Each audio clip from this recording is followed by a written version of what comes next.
राज की जय। सौनक जी पूछने लगे कि दूसरे का दिया हुआ पुण्य मिलता है या बिना दिया हुआ मिलता है। सूत जी कहने लगे कि बिना दिए हुए भी मनुष्य को पाप और पुण्य दोनों मिलते हैं। सतयुग में एक के पाप और पुण्य का कर्म करने से सारे देश को पाप और पुण्य मिलता था। त्रेता में गांव को, द्वापर में कुल को, परंतु कलयुग में केवल करने वाले को ही पाप और पुण्य मिलता है। एक पात्र में भोजन करने वाले को पाप पुण्य का आधा भाग मिलता है। दूसरे की निंदा करने वाले, सुनने वाले या मन में चिंतन करने से दूसरे के जिसकी हम निंदा करते हैं उसके पाप हमें मिल जाते हैं। एक पंक्ति में बैठ करके भोजन करने वालों के बीच में से जो निकल जाता है वह छठे अंश के पाप को पाता है। दूसरे का धन चुरा करके दान करने वाले को केवल पाप मिलता है और जिसका धन होता है उसे फल मिलता है। बिना कर्जा दिए हुए मरने वाले का पुण्य धन के अनुसार धनी को मिलता है। उपदेश और सहायता देने वाला पाप पुण्य का छठा अंश पाता है और प्रजा का छठा अंश राजा पाता है। शिष्य से गुरु, पिता से पुत्र, स्त्री से पति भी छठा अंश पाते हैं। पति के चित्त के अनुसार धर्म करने वाली स्त्री पति का आधा पुण्य प्राप्त करते हैं। इसलिए बिना दिए हुए भी पाप पुण्य मिलते हैं। इसके अनुसार एक अत्यंत पुण्य देने वाला इतिहास मैं तुमसे कहता हूं, उसे सुनो।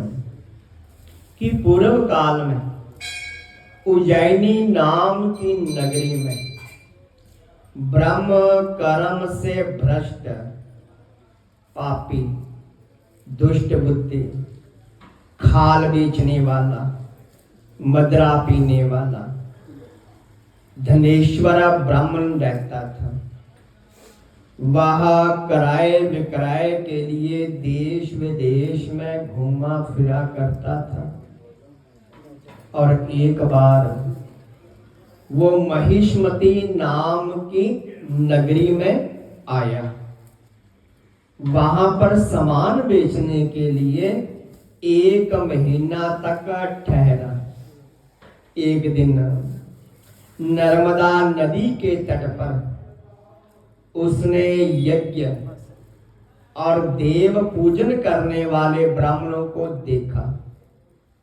पूर्णिमा को गौ ब्राह्मण का पूजन और दीप दान देखा और सायंकाल होते दीप दान का महोत्सव देखा। इस पूर्णिमा को दान करने से अक्षय फल को प्राप्त होता है। महादेव और विष्णु में जो कोई अंतर मानते हैं उनकी पुण्य क्रिया निष्फल हो जाती है। धनेश्वर ये सब उत्सव देखता रहा और उसी रात्रि को उसे सर्प ने काट लिया। तब मनुष्य ने उसके मुख में तुलसी दल और नर्मदा जल डाला। इसके बाद वो मृत्यु को प्राप्त हो गया। तब यमराज के दूत उसको रस्सियों से बांध करके मारते हुए यमपुरी को ले गए। चित्रगुप्त ने उसको क्रोधित दृष्टि से देख करके यमराज से कहा कि ये घोर महापापी है, इसे तेल के कड़ाहे में डाल दो। दूतों ने ऐसा ही किया, परंतु जैसे ही उसे गरम तेल के कड़ाहे में डाला तो तेल शीतल हो गया, ठंडा हो गया। दूतों ने जब ये बात जाकर के यमराज को सुनाई तो यमराज को बड़ा आश्चर्य हुआ। उसी समय नारद जी यमराज की सभा में आए। यमराज से पूजित नारद जी कहने लगे कि हे यम, ये धनेश्वर पापी होते हुए भी इसने केवल कार्तिक महीने में व्रत करने वालों का सत्संग किया, उनका साथ किया, उनके दर्शन किए, इससे ये पुण्यवान हो गया। और जब अंत समय में नर्मदा के जल सहित तुलसी दल भगवान के भक्तों के द्वारा इसे पिलाया गया और इसको विष्णु भगवान का नाम सुनाया गया, तो इसके सारे पाप खत्म हो गए। इतना कह करके नारद जी ब्रह्म लोक को चले गए। धनेश्वर कुबेर का अनुगामी धन यज्ञ हुआ, जिसके नाम से अयोध्या में तीर्थ स्थान है। पापों से नरक मिलता है, पुण्य से स्वर्ग मिलता है। और जो कार्तिक मास के व्रत करने से ये सारे पाप नष्ट हो जाते हैं। और जो मनुष्य व्रत करने वाले, सत्संग करने वाले का दर्शन मात्र भी कर लेता है, उसके अनेक जन्मों के पाप नाश हो जाते हैं।